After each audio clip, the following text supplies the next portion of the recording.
युवा हैं, विद्यार्थी हैं, उनको पता नहीं है। क्यों पता नहीं है? क्योंकि सिलेबस जो है वो अंधकारमय है। सिलेबस जो हम प्रथम कक्षा से लेकर पीएचडी जो कर रहे हैं, आज जो बच्चे हमारे पीएचडी जिस सब्जेक्ट पर करना चाहिए उस पर नहीं कर रहा। सिलेबस पाठ्यक्रम जो हमारे दुश्मन महापुरुषों के निर्धारित किए गए दुश्मन, हमारा अपना नया दुश्मन नहीं, महापुरुषों के द्वारा निर्धारित किया गया दुश्मन। जैसे अभी तस्वीर यहाँ जो ज्योतिबा फूले का भी है, जगदेव बाबू का भी है, सम्राट अशोक का है। इन महापुरुषों के कथनानुसार अगर देखा जाए तो ये अपने जीवन में दुश्मन निर्धारित किए थे, क्योंकि इन महापुरुषों को लड़ाई लड़ना था, बहुजन समाज की आजादी की लड़ाई लड़ना था, यानी बहुजन समाज की गुलामी को समाप्त करने की लड़ाई लड़ना था। इसलिए लड़ाई लड़ने से पहले इन महापुरुषों ने अपना दुश्मन निर्धारित किया। दुश्मन निर्धारित किया तो उस दुश्मन को अगर वास्तव में अगर देखा जाए तो क्या जो महापुरुष अतीत में, इतिहास में जो अपना दुश्मन निर्धारित किए थे, क्या हम पढ़े लिखे लोग उन दुश्मन को अपना दुश्मन मानते हैं? ये सवाल है। पढ़े लिखे लोगों से यह सवाल है कि क्या जो महापुरुष अतीत में, इतिहास में 1000-2000 साल पहले जो अपना दुश्मन निर्धारित करके जो लड़ाई लड़े और लड़ाई को जीता और हमें अधिकार दिलाया, क्या आज वर्तमान में हमारा पढ़ा लिखा जो युवा विद्यार्थी है वास्तव में उसको दुश्मन मानता है? तो पता चलता है कि दुश्मन पता नहीं है। सम्राट अशोक ने अपने संघ से, बहुत से हमारे महानुभावों ने, राम इकबाल सर ने भी जो बात रखा, हमारे इससे पहले चचा जी जो बुजुर्ग बात रखा कि जब कलिंग का युद्ध अशोक सम्राट ने, यानी दुनिया का सबसे बड़ा सम्राट अशोक के शासन काल का पहला बड़ा लड़ाई कलिंग का युद्ध था, जो जीवन को बदलने वाला। कलिंग पर अशोक सम्राट का विजय हुआ, लेकिन अशोक सम्राट पर धम का विजय हुआ।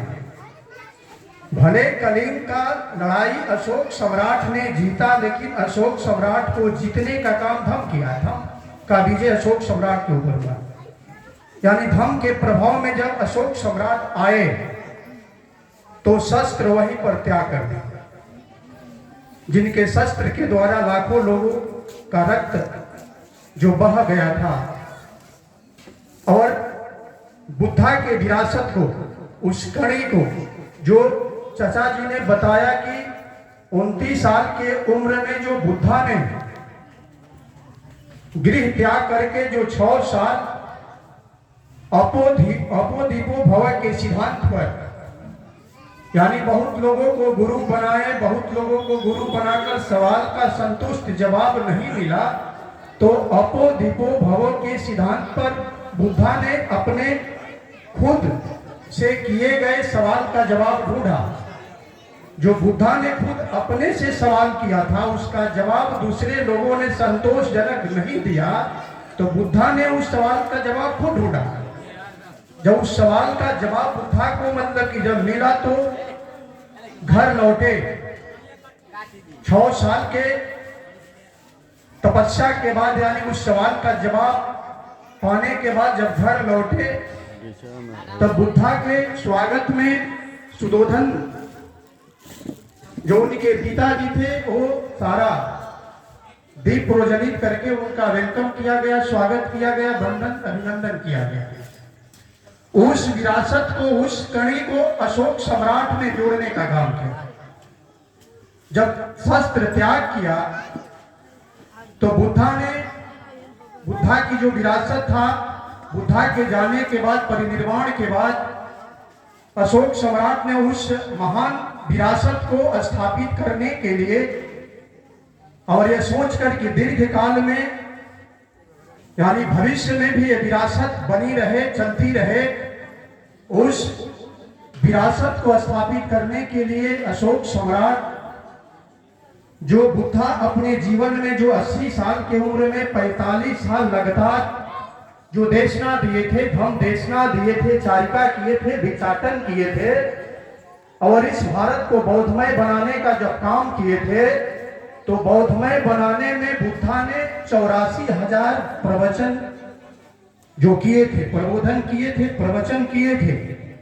उस 84,000 अशोक सम्राट ने स्तूप बनाने का काम किया था। उस अशोक सम्राट ने जब स्तूप बनाने का नींव जब रखा तो पूरे भारत यानी अखंड दुनिया कह सकते हैं, पूरा दुनिया से उस स्तूप के निर्माण करने के लिए लोग अपने पूंजी, अपना जो भी जमा पूंजी था, अपना राशि था, धन था, देने के लिए इस बिहार की पाटलिपुत्रा की धरती पर लोग दूर दूर से पहुंचकर वो राशि इकट्ठा किए। जो वर्तमान में ब्राह्मणों ने उसको ब्राह्मणीकरण करके धनतेरस के रूप में मना रहा, धनतेरस मना रहा। उस स्तूप का निर्माण करने के लिए जो बड़ी राशि इकट्ठा हुआ था, जो 2 दिन धनतेरस के रूप में अभी भी चल रहा है। और राशि इकट्ठा होने के बाद जो कल 12 तारीख को अभी इस साल 2023 में जो आश्विन महीना जो पूर्णिमा के दिन यह लक्ष्मी पूजा का जो त्योहार, जो व्रत, जो उत्सव सदियों से चलता आ रहा है, वो बुद्ध की माता महामाया की पूजा का परंपरा है। बुद्ध की जो मां है महालक्ष्मी की दूसरे को महामाया को कहा गया। तो लक्ष्मी पूजन, लक्ष्मी पूजा यानी महामाया की पूजा के बाद जो दिवाली, जो प्रकाश उत्सव पूरे 84,000 स्तूपों पर जो दीप प्रज्वलित करके अशोक सम्राट ने जो कीर्तिमान, जो इतिहास रचने का काम किया था, वो आज इतिहास, आज वो स्तूप ब्राह्मणों ने उसका ब्राह्मणीकरण कर दिया। मंदिरों में कहीं रूपांतरित कर दिया है, कहीं स्तूप को शिवलिंग में रूपांतरित कर दिया है, कहीं जमीन के अंदर गाड़ दिया है, जो जमीन के ऊपर है उसका नक्शा बिगाड़ कर, उसका आकार, प्रकार, स्वरूप बिगाड़ कर अपना अनुकूल बना लिया।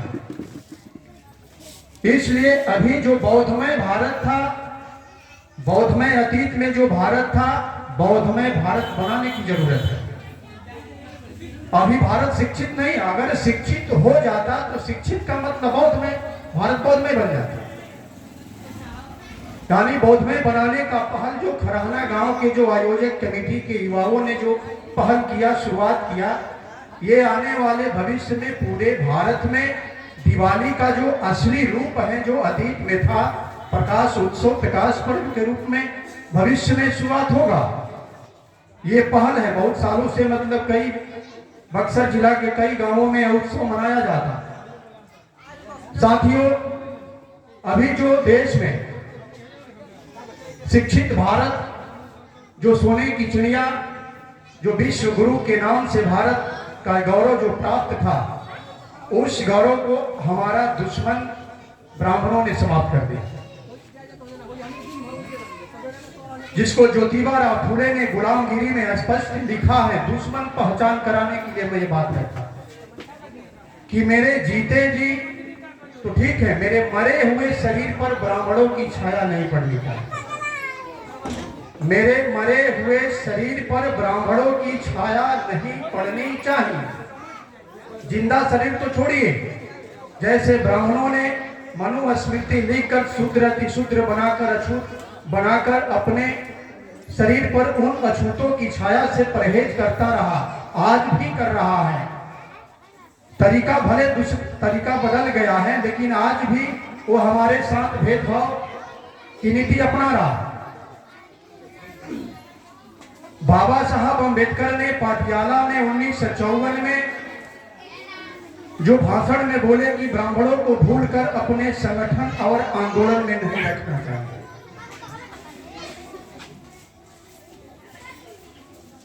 Vivekananda future of India, Bharat का भविष्य अगर अच्छा देखना चाहते हो तो ब्राह्मणवाद को पैरों तले कुचल डालो। हमारे भारत लेनिन जगदेव प्रसाद कुशवाहा कि घर में जवान बेटा का डेड बॉडी पड़ा हो, यानी मृतक शरीर पड़ा हो, और बगल में खरहना गांव में ब्राह्मणवाद को समूल नष्ट करने के लिए विचार मंथन का कार्यक्रम चल रहा हो, तो अपने जवान बेटा का डेड बॉडी 1 घंटा 2 घंटा 3 घंटा बाद यानी देर से दफन कर लेना, पहले उस कार्यक्रम में पहुंचना, नहीं तो आने वाले भविष्य में करोड़ों बेटा को ब्राह्मण दफन कर देगा। जब 1939 से 45 तक दूसरा विश्व युद्ध चला और जो बुद्धिज्म को मानने वाला छोटा सा देश जापान, जिसके 2 बड़े शहरों नागासाकी और हिरोशिमा पर 6 अगस्त 1945 और 9 अगस्त 1945 2 दिन में 2 जब एटम बम परमाणु बम जब गिराया अमेरिका वालों ने, तो उस समय भारत ब्रिटिश इंडिया था, अभी आजाद नहीं हुआ था। तो उस समय इंग्लैंड का प्रधानमंत्री मिस्टर चर्चिल था।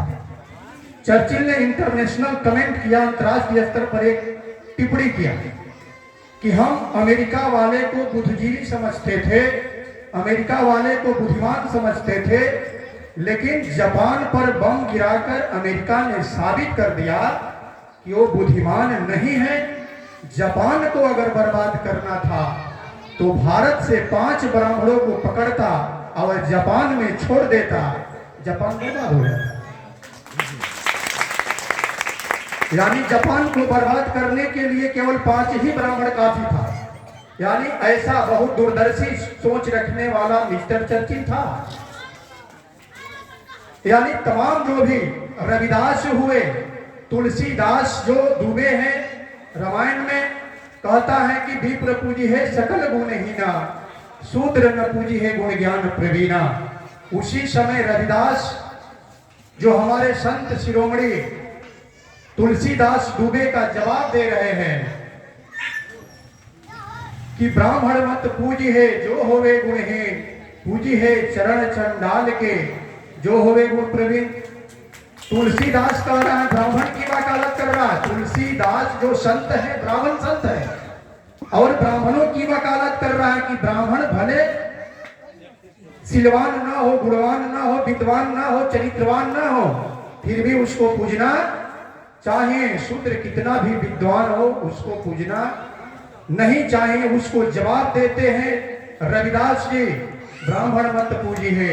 वो कहता है ब्राह्मण पूजी है, इधर से कहते हैं रविदास जी ब्राह्मण मत पूजी है, ब्राह्मण पूजी है, ब्राह्मण मत पूजी है। लड़ाई चल रहा है, तुलसीदास और रविदास में वैचारिक संघर्ष चल रहा है। कहने का मतलब मैं उस संदर्भ में ये सारी बातें रखा कि क्या आज हमारे पढ़े लिखे युवाओं को दोस्त और दुश्मन की पहचान है? जिन महापुरुषों ने अपना दोस्त निर्धारित किया था, क्या आज हमारा युवा उन दुश्मनों को अपना दुश्मन मानते हैं? यानी किसी भी लड़ाई को लड़ने से पहले अपना दोस्त और दुश्मन निर्धारित करना पड़ेगा। आज जो है लड़ाई जो है तलवार का नहीं रह गया। ये लोकतंत्र है, एक संविधान देश में लागू है और संविधान का राज अप्रत्यक्ष रूप से कह सकते हैं है नहीं, फिर भी मतलब कि अगर संविधान का राज माना जाए, लोकतंत्र का राज माना जाए कि देश में डेमोक्रेसी है, तो डेमोक्रेसी यानी लोकतंत्र में चाकू तलवार गोली बारूद भाला नहीं चलता। जो लड़ाई अशोक सम्राट ने लड़ा, जो लड़ाई 1950 के पहले हमारे महापुरुषों ने लड़ा, वो लड़ाई आज का नहीं रह गया। आज लड़ाई का तरीका, लड़ाई का जो अस्त्र है शस्त्र है बदल गया। ये लड़ाई जो है लोकतंत्र में गोली का नहीं रह गया, बोली का रह गया। अगर आप लड़ाई भारत में जीतना चाहते हैं तो बोली चलाने की हुनर आपके पास होनी चाहिए। अगर बोली चलाने की हुनर, शब्द चलाने की हुनर अगर हमारे मूल निवासी बहुजन समाज के पास अगर नहीं है तो हम लड़ाई जीत नहीं सकते। अगर गोली चलाने का प्रयास करेंगे, चाकू तलवार चलाने का प्रयास करेंगे, संविधान के तहत आपको जेल में जाना पड़ेगा। तो समय समय पर जो हमारा दुश्मन है शब्द का जो जाल फेंकता है, शब्द में हमको फंसाता है, शब्द में परिवर्तन करता है। बुद्धा ने जो कहा कि दुनिया में कोई चीज अपरिवर्तित नहीं है, सब परिवर्तनशील है। दुनिया में केवल एक ही स्थिर है, परिवर्तन। दुनिया में सब कुछ परिवर्तित है, परिवर्तन ही स्थिर है। यानी परिवर्तन हमेशा निरंतर लगातार चलता रहेगा, ये कभी रुकने वाला नहीं है। हो सकता है कि मेरे बुद्ध खुद, इसीलिए बुद्ध सबसे ज्यादा दुनिया में बुद्ध के लोग अनुयायी हुए। बुद्ध छूट दे दिए कि मेरी भी बात मत मानना। यही सबसे बड़ा बुद्ध का बड़प्पन था। यानी तर्क करो, तर्क के कसौटी पर कसो, तुमको अच्छा लगे कसने के बाद, छानने के बाद, जानने के बाद जो भी कहिए, तब उसको मानिए, अपनाइए, ग्रहण करिए। इसलिए बुद्धा के जो धम्म है, वो धम्म तर्क के आधार पर, अगर बाकी जो धम्म है, बाकी जो भी बुद्ध के धम्म के अलावा जो भी, उसमें कहीं तर्क की जगह नहीं है।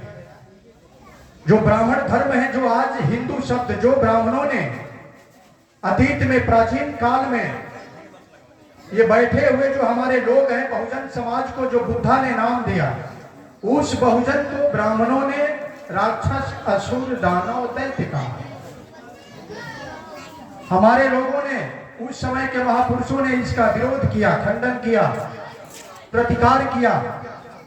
फिर दूसरा नाम हमें ब्राह्मणों ने शूद्र, अतिशूद्र दिया, उसका भी प्रतिकार हमारे महापुरुषों के द्वारा किया गया। फिर उस जाति व्यवस्था में 6000 से ज्यादा जातियों में हमको विभक्त किया, यानी पहचान दिया, नाम दिया।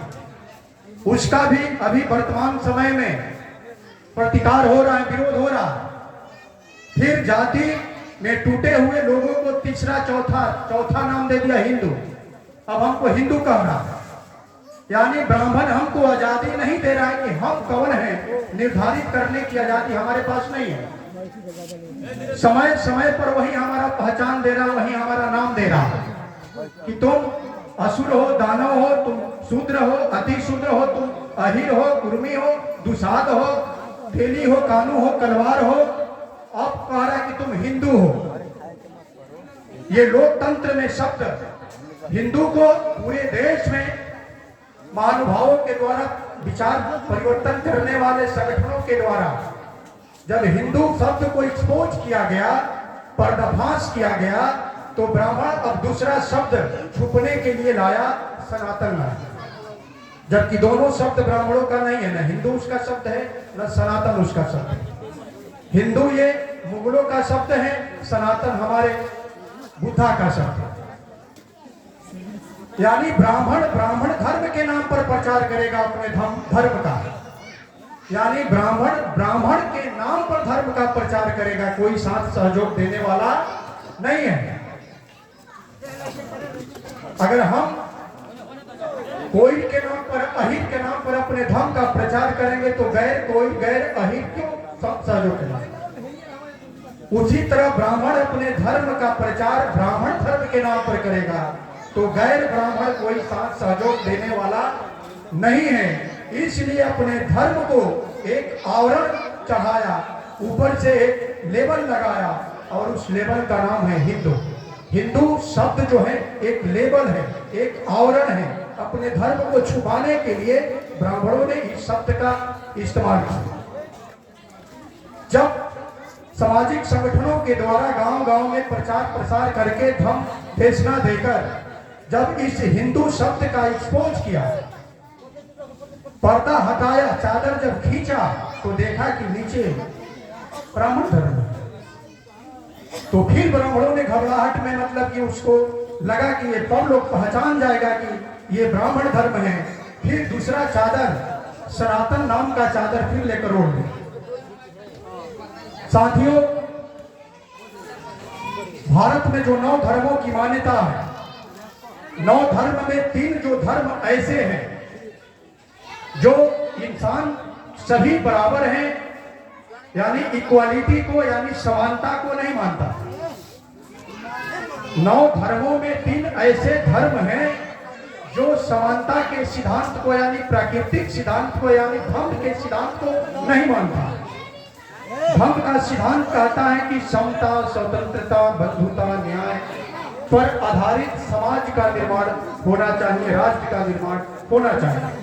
समता, स्वतंत्रता, बंधुता, न्याय, ये 4 जो चतुर्सूत्री जो बुद्ध का है, इसके आधार पर समाज और राष्ट्र का निर्माण होना चाहिए। लेकिन 3 जो धर्म है, ब्राह्मण धर्म, यहूदी धर्म और पारसी धर्म, यानी ब्राह्मण धर्म में अगर हम चाहें, कोई चाहे, यही चाहे, दुसाध चाहे कि मैं ब्राह्मण बनना चाहता हूं, तो हम नहीं बन सकते, नहीं बन सकते। यानी ब्राह्मण बनने के लिए ब्राह्मण के घर में जन्म लेना पड़ेगा। ठीक उसी प्रकार यहूदी जो धर्म है, यहूदी बनने के लिए, स्वीकार करने के लिए यहूदी के घर में पैदा लेना पड़ेगा। यानी वो बर्थ थ्योरी को मानता, वो जन्म के सिद्धांत को मानता। ठीक उसी प्रकार पारसी जो धर्म है, बाकी 6 जो धर्म है, 9 में 3 माइनस करेंगे, 6 धर्म इक्वालिटी को मानता है, समानता को मानता है, सारे इंसान बराबर हैं, सब मनुष्य बराबर है, कोई ऊंच नीच नहीं है, कोई छोट बड़ नहीं है, कोई ब्राह्मण चमार नहीं है। वो 6 धर्म है।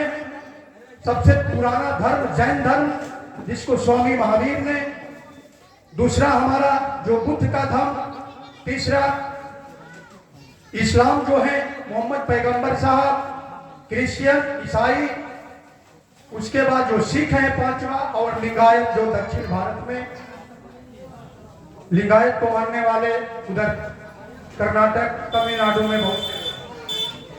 ये 6 धर्म में आप आज जानना चाहेंगे, हम आज मुसलमान बनना चाहते हैं, कोई परहेज नहीं है, कोई प्रतिबंध नहीं है, कोई रुकावट नहीं है। कल हम सिख बनना चाहते हैं, बन सकते हैं, कल क्रिश्चियन बनना चाहते हैं, बन सकते हैं। बुद्ध का धर्म तो पहले से हमारे डीएनए में है, बनने की जरूरत पहले से डीएनए में है हम लोगों को। लेकिन ब्राह्मण धर्म में हम जाना चाहते हैं, नहीं बन सकते। पारसी धर्म स्वीकार करना चाहते हैं, नहीं स्वीकार कर सकते। यहूदी धर्म स्वीकार करना चाहते हैं, नहीं कर सकते। इसलिए यहूदियों के बारे में मोहम्मद पैगंबर साहब बोले थे कि अपने तंजीम में भूलकर यहूदियों को नहीं रखना चाहिए।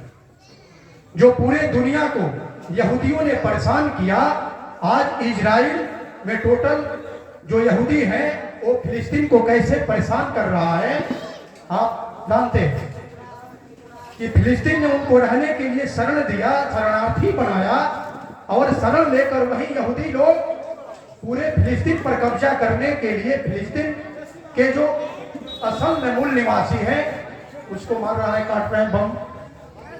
ठीक उसी प्रकार भारत में जो ब्राह्मण है, यानी यहाँ हमारे पुरखों ने उसको शरण दिया होगा, और शरण देने के बाद ब्राह्मणों ने पूरे भारत पर कब्जा किया, और आज के तारीख में पूरे भारत बौद्धमय होने के बजाय ब्राह्मणमय हो गया। पूरे केंद्र में ब्राह्मणों की सरकार।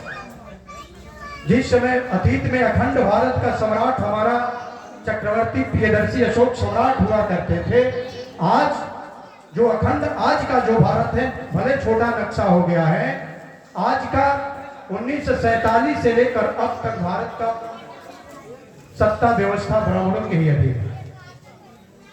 यानी जिस समय अशोक सम्राट ने अपना अस्त्र शस्त्र नीचे रखा, त्याग किया, उसी समय से ब्राह्मणों ने शस्त्र उठाया। हमारे पुरखों ने शस्त्र त्याग किया, ब्राह्मणों ने शस्त्र ग्रहण किया।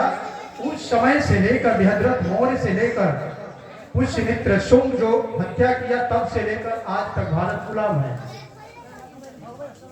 और आने वाले भविष्य में आजादी की लड़ाई देश में लड़ना होगा, अपने दुश्मन को पहचान करके।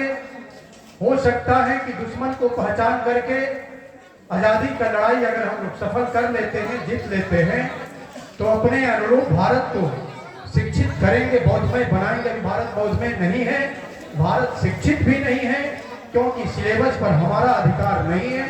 ब्राह्मणों का अधिकार है सिलेबस पर, क्या पढ़ना है क्या नहीं पढ़ना है वो निर्धारित कर रहा है, वो तय कर रहा है। इसलिए आज के तारीख में ये काम करना होगा, लड़ाई लड़ना होगा, इसी को लड़ना होगा जो महापुरुषों ने लड़ाई लड़ा और अपने समय में जीतने का प्रयास किया। उसी लड़ाई को हमको आगे बढ़ाना है। आप पैसा बढ़ाएंगे, इसी आशा और विश्वास के साथ मैं अपनी बात यहीं पर समाप्त करता हूँ। आपने मेरी बात ध्यानपूर्वक सुना, इसके लिए आभार, धन्यवाद। नमो बुधाय, जय भीम, जय मूल निवासी। एक सूचना है आप लोगों के लिए मेरे तरफ से कि देश में ईवीएम से ब्राह्मण मजबूत हुआ है और ईवीएम चुनाव आयोग के इशारे पर देश में चल रहा है। भारत के बाहर ईवीएम कहीं नहीं चल रहा है, भारत में ही चल रहा है।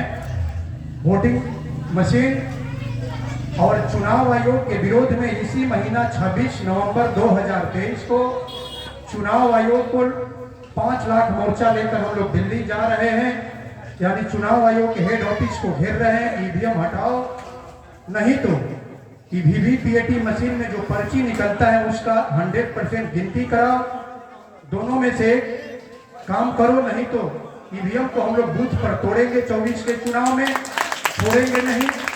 इसलिए आपसे अपील है, ये सूचना देने के बाद मैं अपनी बात को विराम देता हूँ। नमो बुद्धाय।